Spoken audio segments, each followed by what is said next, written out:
everyone, this is Tim from YourSixTech. Today in this video I'm going to show you how to view the status of the PlayStation Network to see if it's down or if like specific section like the store is down. So if you are having problems loading it, what you want to do on your PlayStation 4 is go up to settings right here and select this.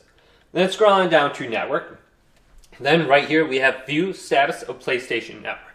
And it's going to load a web page. And under here we'll have a check mark by everything, and if there's an X, that means it's down. Now, if the web page doesn't load, it's because we don't have JavaScript enabled, so we have to go to the home screen here, then go on over to library, and we have to start up the web browser application, so it's right here.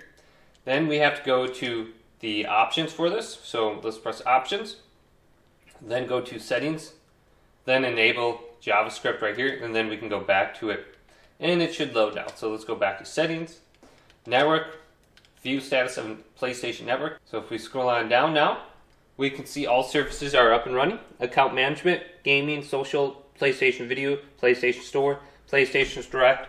They all have like a green circle next to them indicating they're good to go. So hopefully this video did indeed help you out. If it did, leave it a big thumbs up.